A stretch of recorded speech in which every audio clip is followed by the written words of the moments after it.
Feminism की हकीकत सियाह है और इस दौर हाजिर का सबसे बड़ा भयानक चेहरा है। ए मेरी बहन और हर बहन, ए मेरी बेटी और हर बेटी के नाम। ये वीडियो सिर्फ जबान की अल्फाज से नहीं बनाई गई, बल्कि ये दिल की आवाज रखती है, क्योंकि आप दिल से भी ज्यादा कीमती हैं। मैं आपसे ये कहता हूँ कि घरों को बर्बाद करने वाली चीजों से बचो। कुछ दिन पहले बरतानवी मुसन्निफा पेट्रोनीला वाइट ने एक मजमून लिखा। उसने यूरोप को हिला कर रख दिया, शायद आपके अंदर की दुनिया को भी हकीकत दिखा सके। ये वही मुसन्निफा है जिसने अपनी जिंदगी को फेमिनिज्म के जहर फैलाने के लिए वक्फ कर रखी थी, लेकिन आखिरकार उसने कब तक ख्वाब की जिंदगी सोना था। अब वो जाग उठी है, लेकिन पछतावे का वक्त निकल चुका है। उसके मजमून में जो बातें थीं वो मेरी हर माँ, हर बीवी, हर बहन और हर बेटी को पढ़नी चाहिए। वो कहती है कि मैं कंवारी हूँ, बे औलाद हूँ और आज तनहा हूँ। फेमिनिज्म की तहरीक ने मुझे और मेरी पूरी नस्ल को धोखा दिया। मैं अपनी उन सहेलियों से मिलती हूँ जो 50 साल की उम्र के करीब हैं। हम सब आला तालीम याफ्ता हैं और अच्छी मुलाजमतें रखती हैं, लेकिन हमारी जिंदगियों में खालीपन है, एक खला है। हम सब तन्हा हैं और हमारी कोई औलाद नहीं है। मुझे और मेरी करीबी सहेलियों को शिद्दत से ये एहसास होता है कि फेमिनिज्म का फलसफा अब नुकसानदेह हो चुका है। फेमिनिज्म ने ये सिखाया और धोखा दिया कि रिवायती औरत एक ऐसा नमूना है जिसे मर्दों ने अपनी गिरफ्त में रखने के लिए इजाद किया है। इसी बिना पर मैं मर्दों की दुश्मन बन गई, यहाँ तक कि उन्हें खुद से दूर कर दिया, और अब मैं अपनी बाकी मानदा जिंदगी तन्हाई की सूरत में इसकी कीमत चुका रही हूँ। ए मेरी माँ, बहन और बेटी, वो आपसे कहेंगे कि आप में और मर्द में कोई फर्क नहीं है। उसका मुकाबला करो और उससे आगे निकलो।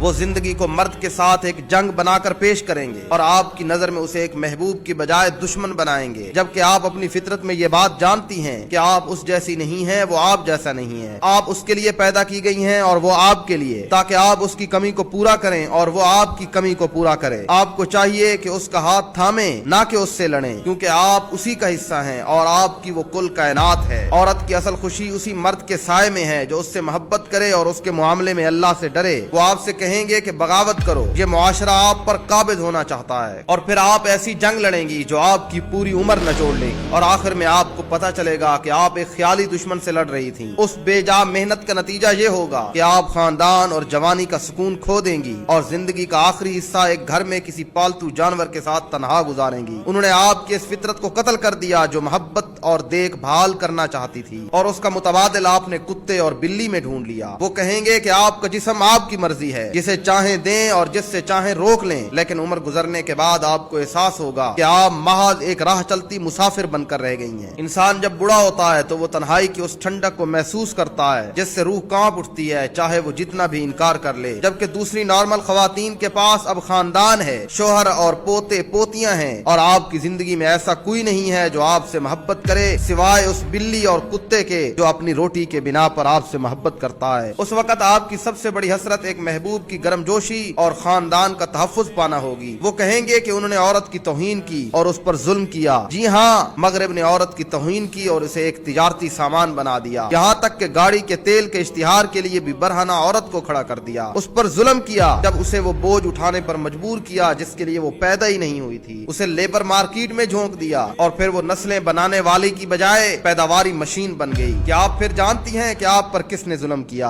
हाँ, शायद हमारे यहाँ मर्दों ने भी औरतों पर जुल्म किया है, तो उसकी वजह यह है कि वो मर्दानगी को नहीं समझे, जैसे अब आप फेमिनिज्म को नहीं समझ रही। आपका फर्ज था कि आप निकाह करती, औलाद पैदा करती, गलत तस्वुरात की इस्लाह करती, ना कि गलती के आगे मजीद सरे तस्लीम खम कर देती। आप पर यह लाजिम था कि अगर आपको मर्द अच्छे नहीं मिले तो आप अच्छे मर्दों की तरबियत करती। 100 साल के बाद एक ऐसा मुआशरा होता जो औरत के लिए एक जन्नत की सूरत होता। हमारे मुआशरे में नॉर्मल खानदानों को देखें जो बहुत कसरत में हैं। माँ को सर का ताज और वक्त की मलका समझा जाता है, क्योंकि उसके कदमों तले जन्नत है। बीवी की इज्जत और हिफाजत की जाती है और उसे लाड प्यार दिया जाता है, क्योंकि बेहतरीन मर्द वही है जो अपनी औरत के लिए बेहतरीन हो। बेटी के लिए तो हवा के झोंके से भी डरा जाता है। लड़के को किसी चीज के लिए टाला जा सकता है, मगर बेटी की हर फरमाइश पूरी कर दी जाती है। याद रखो इस बात को कि आप उस दीन से हैं जहाँ एक औरत की पुकार पर लश्कर रवाना कर दिए जाते थे। आपको किसने कह दिया कि आपकी कोई अहमियत नहीं? आपका कुरान सूरतुन निसा बयान करता है। आपका कुरान कहता है कि आशिरूहुन्ना बिल मारूफ, मोमिन होना चाहते हो तो इन्हीं के साथ अच्छा सलूक करो। तुम्हें किसने कह दिया कि तुम्हारी पनाह फेमिनिज्म है?